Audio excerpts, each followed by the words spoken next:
Bienvenue sur ETV, bienvenue à Question Directe qui reçoit aujourd'hui Cheikh Omar Diallo. Cheikh Omar Diallo, on ne le présente plus, les Sénégalais le connaissent. Cheikh est ce qu'on appelle il juriste et communicant, il est docteur en sciences politiques, expert en communication. Il est directeur et fondateur de l'école d'art oratoire et de leadership AEAO de Dakar. Il est par ailleurs directeur général du cabinet Com Direct, professeur d'art oratoire et coach formateur en leadership. Cheikh vient de sortir son nouveau livre, c'est celui-là. Il s'appelle La parole gouverne le monde. Cheikh Diallo, bonjour. Merci d'avoir accepté notre invitation. Pourquoi ce livre? Bonjour, Monsieur Alassane Samba Diop. C'était un plaisir délicat de me retrouver face à vous. Et c'est également un plaisir réel. Je n'ai pas fait d'émission télévisée depuis 8 ans facilement. Alors, pour répondre à votre question, pourquoi un livre sur l'art oratoire, la prise de parole en public, le leadership? Parce que, voyez-vous, écrire, c'est une autre façon de continuer de prendre la parole. J'ai cité Bala Faseke, griot depuis le grand-père du grand-père de son grand-père. L'écrit, pourquoi? Deuxièmement, pour démocratiser l'art de la prise de parole. L'éloquence aujourd'hui dans les entreprises, dans les cabinets, sur le champ politique, dans l'espace public, n'est plus un don, c'est une compétence. Et donc il était normal pour nous qui avons capitalisé autant d'heures, des milliers d'heures de formation et plus de 3000 orateurs formés, de regrouper la somme de nos modestes connaissances dans un livre. C'est mon 3e livre, La parole gouverne le monde, et je rends grâce à Dieu d'avoir été très bien reçu par les librairies du Sénégal et des autres pays membres du CAMES. Voici le pourquoi de cette œuvre. Vous avez dit La parole gouverne le monde. Pourquoi? Mais pour plusieurs raisons. La première d'ailleurs, quand vous allez aux Nations Unies, la charte de San Francisco du 26 juin 1945, il est bien précisé que pour résoudre les violences politiques, il privilégie la parole persuasive. Quand vous y allez, les gens ne sont pas en train de danser ou de chanter ou de manger, ils sont en train de parler. Première raison. Deuxième raison, parce qu'au commencement était la parole. Celui qui a le verbe à la communication, celui qui a la communication à la communion, celui qui a la communion à la communauté. Parler, tout le monde sait parler, mais tout le monde ne sait pas bien s'exprimer. Prendre la parole, c'est indirectement prendre le pouvoir. Beaucoup de dimensions entrent en jeu. La première dimension qui entre en jeu, ce sont les mots, la communication verbale. Mais les mots, détrompez-vous, ils sont importants. Un mot, tout est perdu. Un mot, tout est sauvé. Mais ils ne font pas tout le discours. Il y a également la communication paraverbale. C'est quoi la communication paraverbale? C'est les nuances de la voix qui font le discours. Les mots sont moins importants que la manière de dire les choses, la manière de prononcer les mots. C'est là qu'intervient une somme de considérations comme le silence, le regard, la posture assise ou debout de l'orateur, la communication non verbale. Et enfin, l'empathie. Les Grecs parlent de compassio verake. L'empathie, c'est la capacité de pouvoir se mettre dans la tête d'Alassane Samba Diop, à la place du téléspectateur, pour décrypter et délivrer le message attendu de lui et par lui. Dans votre livre, vous dites que beaucoup parlent, mais peu savent s'exprimer. Comment s'exprime-t-on? Je ne dis pas ça directement, ni de façon aussi plus tôt, mais j'explique que la parole, c'est un code. C'est d'abord 3 choses fondamentalement. C'est plaire, delectare. Quand on prend la parole, il y a l'exhorte, il y a les mots de bienveillance. Merci Alassane Samba Diop de m'avoir donné la parole. Il y a également la conviction, convaincre. C'est très important, serrer. Et il y a enfin émouvoir. Voici à peu près les 3 niveaux dégagés par un orateur hors pair du 1er siècle. Cicéron, orateur majestueux, avocat flamboyant, qui a théorisé un peu ces 3 séquences et ces 3 niveaux de la prise de parole. Quand on parle, on ne tient pas seulement compte de l'émission du message. Beaucoup sont dans l'émission du message, dans la parole rudimentaire, toujours les mêmes verbes être et avoir. Ils ne sont pas essentiellement dans la réception du message.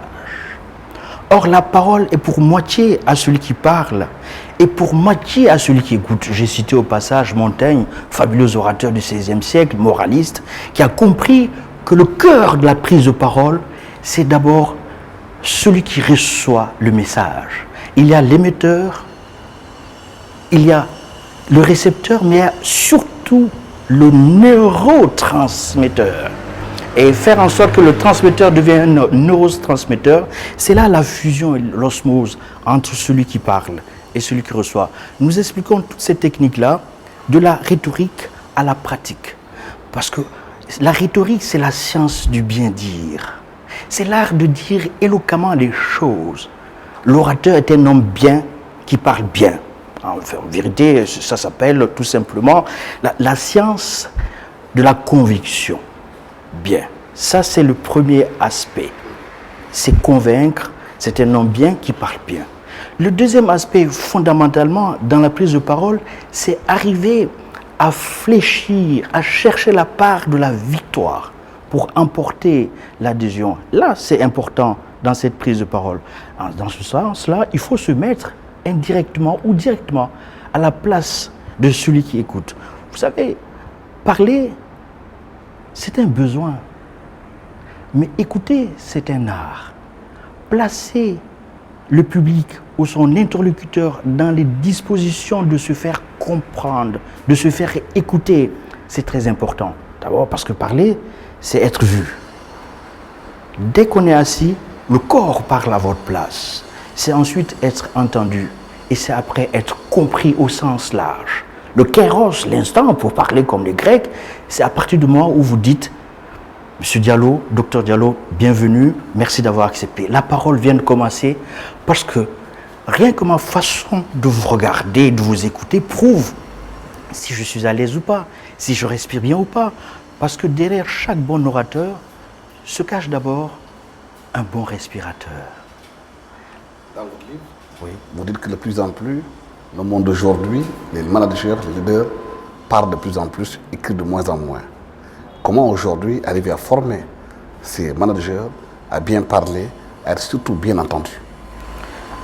Nous avons pour cœur de métier de former les leaders, les managers, les top leaders, les top managers, des grandes entreprises nationales, ici même, d'où qu'elles viennent.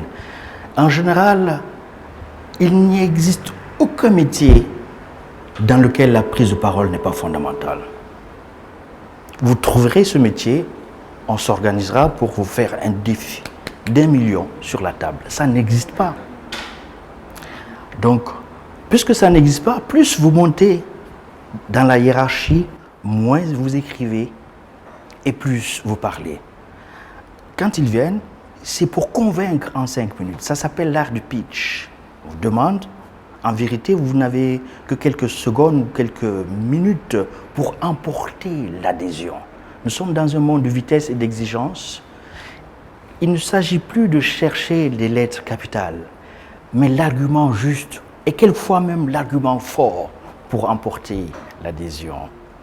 Ça demande beaucoup d'entraînement, beaucoup de travail pour arriver à cela. Oui, et même après le travail, parce que le talent, sans la pratique assidue, est inutile. Ça s'appelle du travail, de la concentration. Le secret le mieux gardé de tous ces top managers, brillantissimes orateurs, qui convainquent, qui emportent les autres, les uns et les autres, c'est la préparation. C'est la figure de style la plus forte, la mieux gardée. Je vais vous donner un exemple extraordinaire.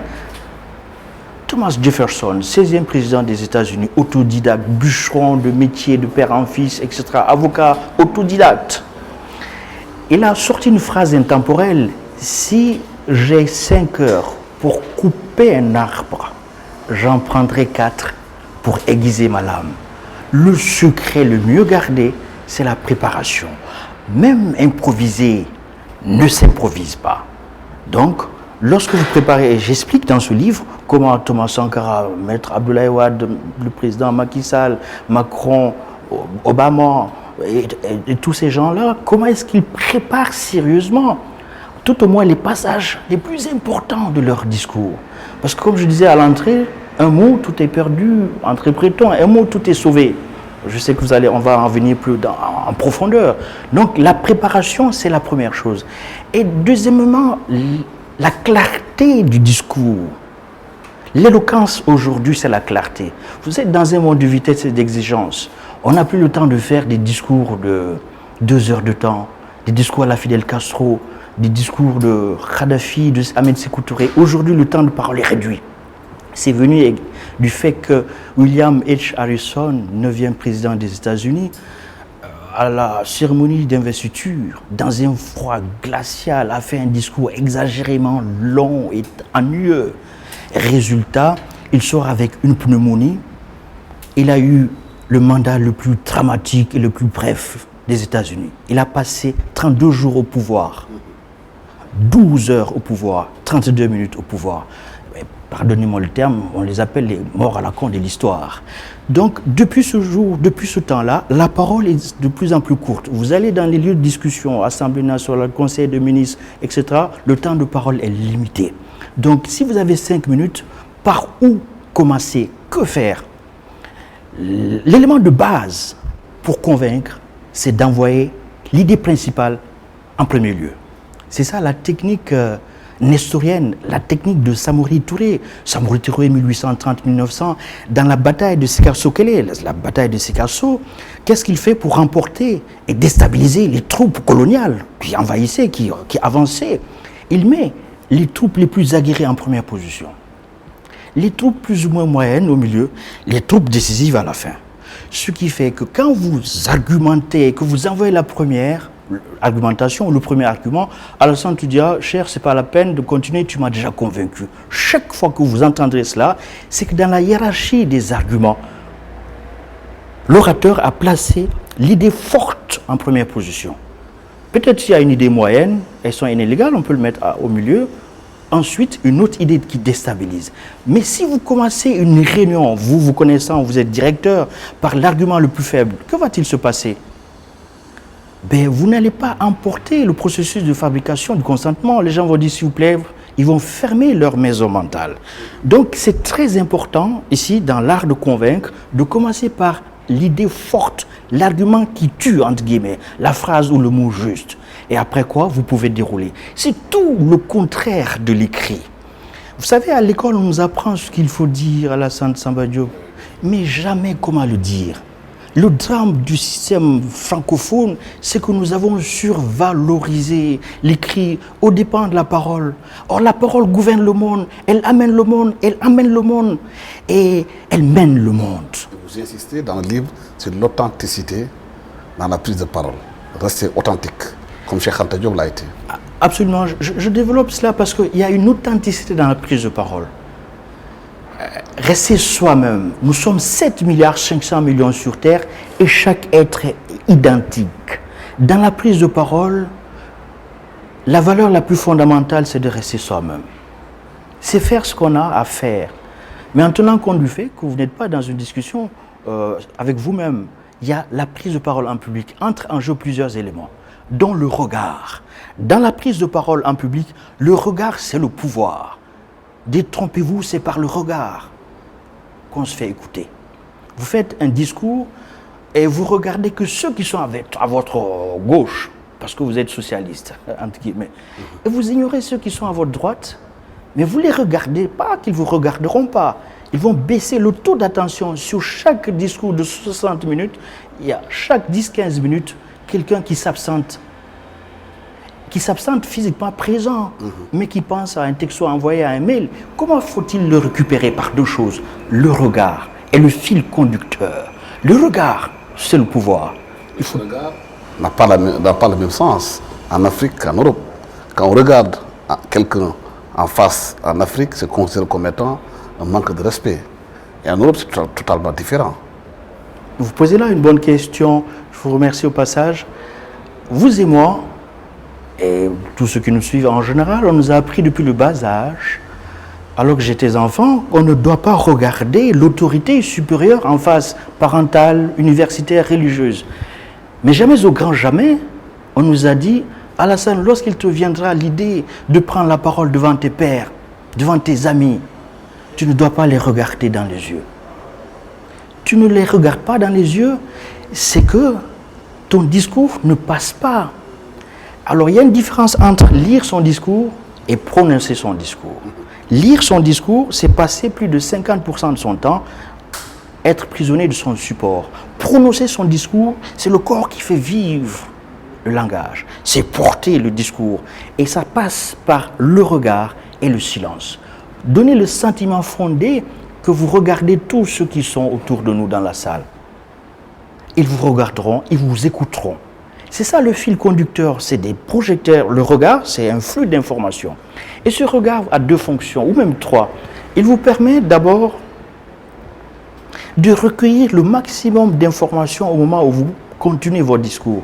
Suis-je entendu? Suis-je bien écouté? Suis-je compris? C'est le regard qui vous donne cette information. C'est leur texte. C'est dans le texte également.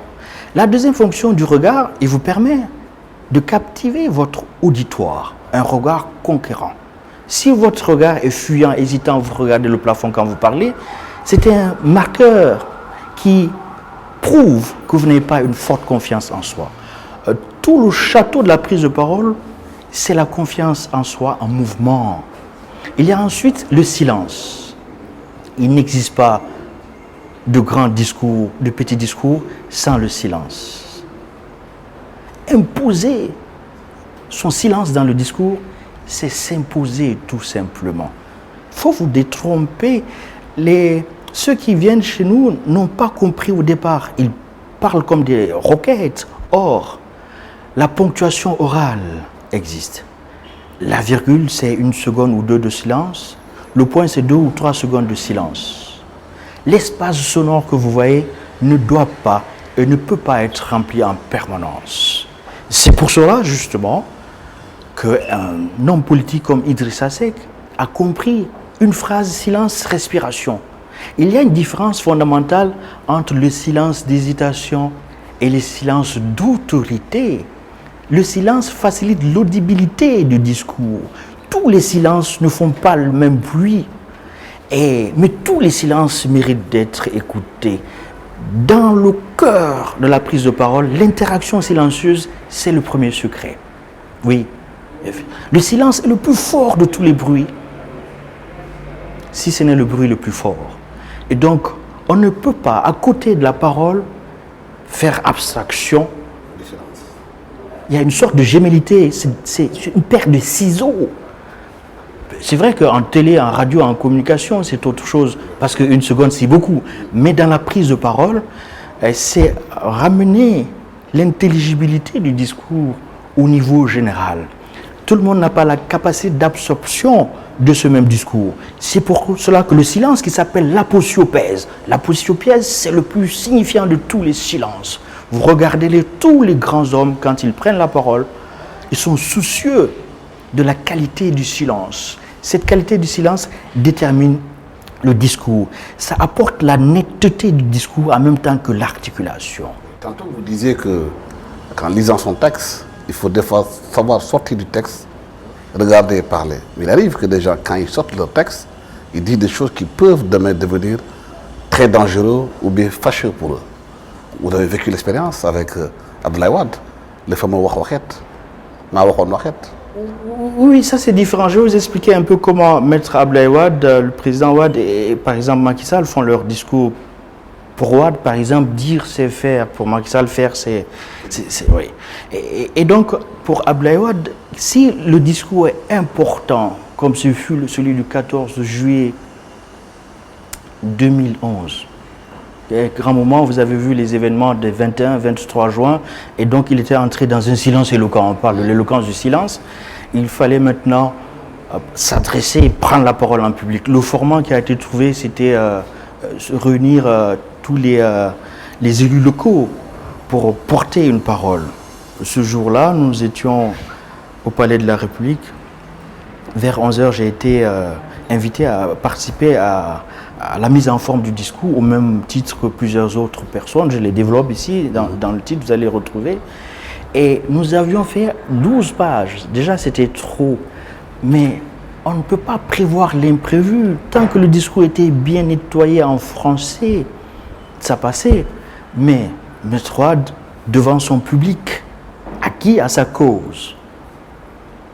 À la question des journalistes, il répond « Marwahan Waket ». Donc, sur le champ, il est applaudi, c'est une belle trouvaille. C'est ça le facteur X. C'est le suicide en plein bonheur. Cette petite phrase, je disais à l'entame de mes propos d'ailleurs, un mot tout est sauvé, un autre mot tout est perdu.